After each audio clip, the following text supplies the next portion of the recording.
Have you ever felt like you're running on empty, even after a full night's sleep? Like your brain is foggy, your body heavy, and the smallest tasks feel like too much? If so, I want you to know, you're not lazy, you're not weak, you're not broken. You might just be deeply, deeply tired, and your body has been trying to tell you that for a while now. Most of us live in a constant state of low-level stress. We're praised for being productive, for pushing through, for showing up even when everything inside us is begging for pause. And in that constant rush, we forget something essential. The body always speaks. The language it uses isn't words. It's tension, fatigue, irritability, disconnection, cravings, inflammation. And when we don't listen, the whispers become louder, until one day we crash, or burn out, or feel like we don't recognize ourselves anymore. In this video, I want to gently guide you through 5 powerful, yet often overlooked signs that your body is asking for rest. These aren't just vague wellness tips. They are real physiological signals backed by what we know about the nervous system, stress response, and emotional regulation. If you recognize even one of them, take it as a loving nudge, a reminder that your worth isn't in how much you get done, but in how deeply you care for yourself. So let's begin. Let's slow down together and learn to listen, truly, to what your body's been trying to say. One of the earliest and most misunderstood signs of deep fatigue is what we often call brain fog. That cloudy, slow, disconnected feeling where your thoughts feel heavy and scattered. You sit down to work or read or even hold a conversation, and it feels like your mind just won't catch up. Maybe you find yourself rereading the same paragraph 3 times, or walking into a room and forgetting why you came. Maybe your creativity, once alive and flowing, now feels locked behind a fogged-up glass. And you start to ask yourself, what's wrong with me? Here's the truth. Nothing is wrong. This is your body, your nervous system, trying to protect you. From a physiological perspective, brain fog is often a sign that your sympathetic nervous system has been overactivated for too long. That's the part of your nervous system responsible for the fight or flight response. It gets you through danger, deadlines, and emergencies. But when you live in that state every single day, the brain stops prioritizing deep focus, creativity, even memory. Why? Because it's in survival mode. Your body is choosing function over flourish. You're not broken, you're adapting. And just like any system that runs too hot for too long, the brain dims its energy to protect you from burnout. Research shows that chronic stress impairs the prefrontal cortex, the area responsible for decision-making and concentration. You're not bad at thinking, you're just exhausted. And that fog, it's not a personal failure. It's a loving system saying, please, let me breathe.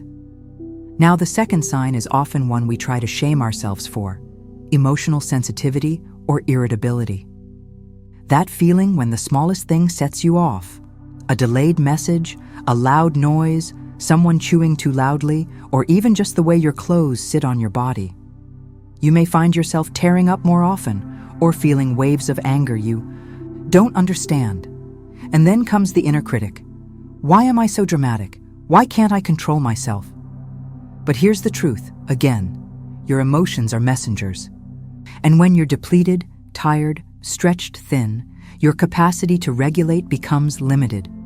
This isn't weakness. This is neurobiology. When you're well rested and nourished, your parasympathetic nervous system is online.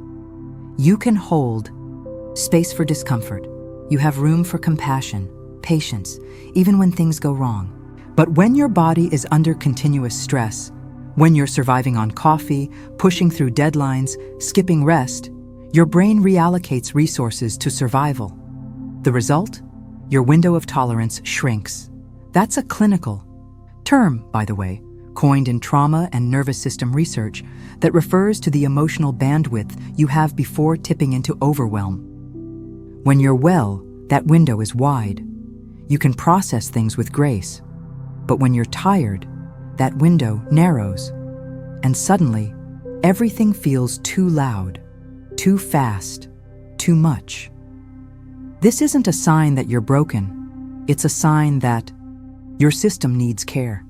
And sometimes the most regulated thing you can do isn't deep breath work or meditation. It's a nap, a slow cup of tea, saying no, logging off. Emotional reactivity isn't just about feelings. It's about capacity. You're not too sensitive. You're too tired to filter. And that's okay. Many of us were taught to suppress our emotions, to apologize for them, to explain them away. But in the world of healing, especially somatic healing, emotions are part of the body's language. Irritability might be a sign of adrenal fatigue. Oversensitivity could be your nervous system struggling to recalibrate. When we listen, with curiosity, not shame, these symptoms become invitations. Invitations to pause, to soften, to nourish. So, if your mind feels like it's wrapped in fog, if your nerves are thin and every sound feels sharp, don't fight it. Don't judge it. Start by noticing, by naming it. Because the moment you stop calling it weakness and start recognizing it as wisdom is the moment you begin to heal. And that's where real rest begins. Let's talk about something you've probably gotten used to, something you might think is normal by now, the tension in your body that never quite goes away. Maybe it's your shoulders, always tight, raised just a little too high, even when you're trying to relax. Or your jaw clenched even in sleep. Or that ache in your lower back that returns every evening, no matter how you sit or stretch. We often treat these as postural issues or signs of getting older, but in reality, chronic muscular tension is one of the clearest signs that your body is in survival mode. You see, when we experience stress, our body doesn't just react emotionally, it reacts physically. The sympathetic nervous system triggers muscle contractions as a way of preparing us to fight or flee. But here's the thing, most modern stressors can't be fought or fled from. You can't punch your inbox or run away from your bills. So instead, that energy stays inside, and the body holds it.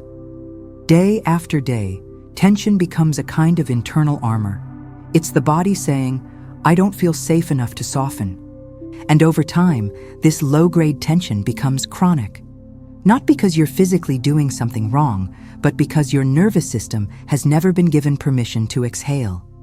Studies in psychosomatic medicine show a direct link between chronic muscle tension and emotional suppression. The body becomes a vault, storing every unspoken no, every silenced feeling, every forced smile.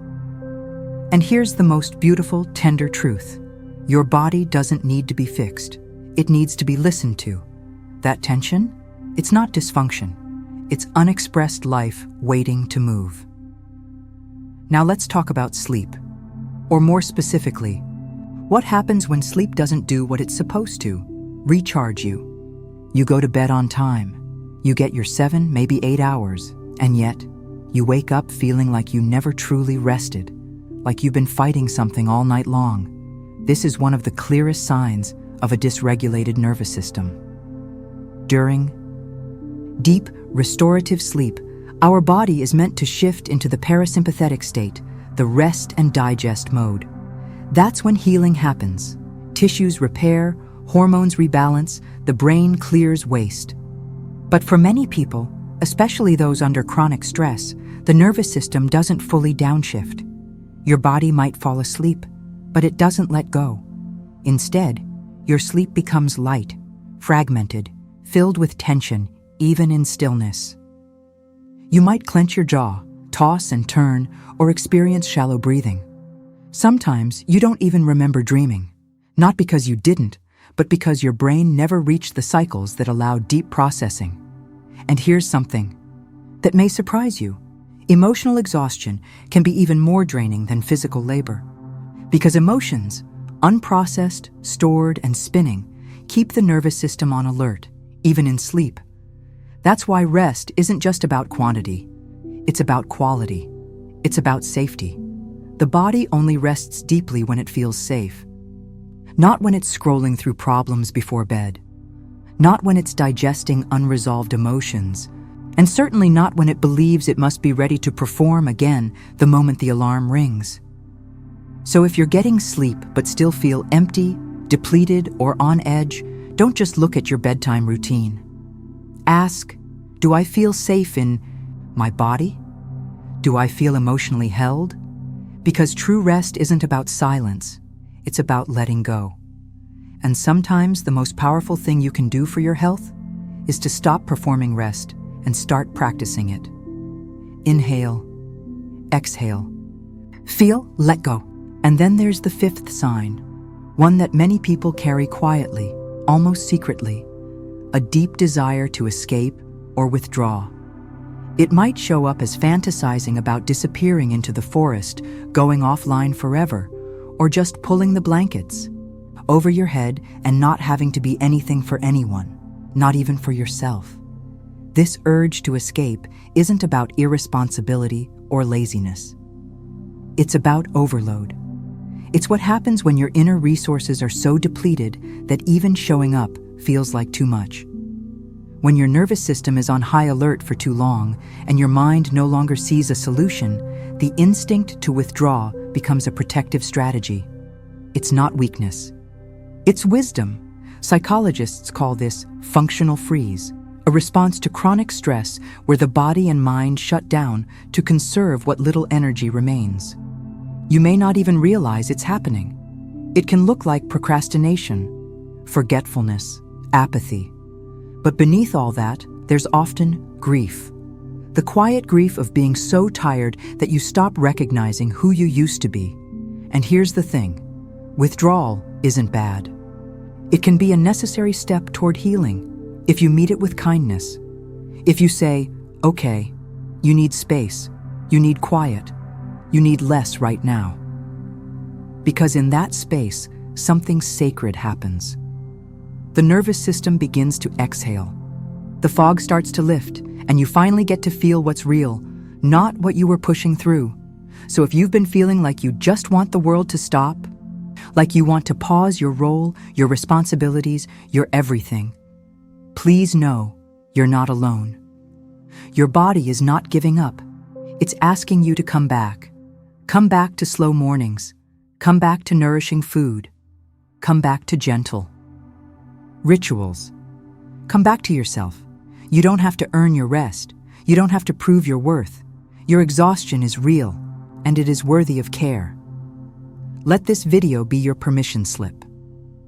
Your reminder that healing begins not with doing more, but with doing less, with listening closer, with choosing softness when the world keeps asking you to harden. And if any part of this resonated with you, stay close. Here on Soma Well, we'll continue to walk this wholeness way together, gently, slowly, truly, one breath, one choice, one soft return at a time.